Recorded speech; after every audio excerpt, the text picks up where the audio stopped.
Hey friends, I don't usually post about political things, not because I don't care, but because social media rarely feels like a space for real, heart-centered conversation. But something inside me won't let me stay silent anymore. Lately, I've seen video after video, not from news outlets, but from real people, talking about their loved ones being taken, a father, a grandmother, a mother dropping her child off at school who just never came home. Many of these people were in the process of getting legal documentation. They were following the system, and yet they were detained without warning. No court date, no due process, just taken. Some families have been able to make contact and describe horrifying conditions in detention centers, one in particular being called Alligator Alcatraz. 1 meal a day, sometimes with maggots, no air conditioning in the heat of the day, bright lights left all on all night, freezing cold temperatures cranked at night just to disorient them. And some of them are being dropped off in random countries they've never even lived in, without family, without warning, without any way to get back. Some are never heard from again. There are also stories of dogs being left behind, beloved pets abandoned because their humans were suddenly taken away. The heartbreak keeps multiplying. This isn't about politics. This is about humanity. As someone preparing to become an immigrant myself, I know how much inner work it takes to leave your home, your family, your language, your culture, in search of a safer life. The people who came here aren't criminals. They're parents. They're dreamers, survivors.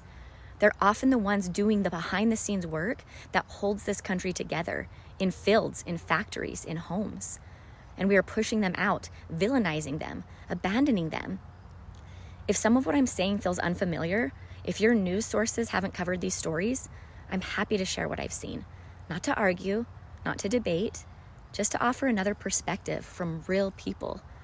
Because if you've been feeling it too, the discomfort, the sadness, the knowing, please don't ignore it. This isn't red versus blue. It's human beings versus inhumanity. And honestly, I've started to wonder if the division itself was created on purpose, so we would fight each other, instead of paying attention to what's really happening behind the scenes. Because while we're arguing over party lines, there are people in power making decisions that are harming real families and getting away with it.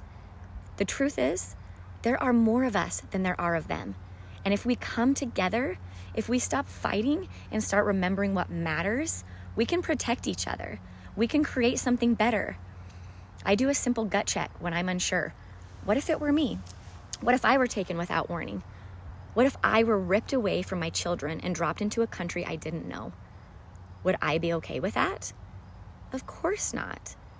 So that's how I know this is not okay. We've been isolated for too long, divided for too long. But we are smart, we are powerful, we are full of wisdom and heart. And if we rise together with love, with compassion, with truth, we can change this. That's part of why I'm leaving. Yes, we feel deeply called to Costa Rica. It's spiritual and layered and beautiful, but it's also about safety. I need to be somewhere I'm not constantly shielding myself from the energy of cruelty and chaos. I'm building something new, something I'll share when it's ready, something rooted in love. So please, lead with love. Stay awake. Don't look away. With so much love, Melinda.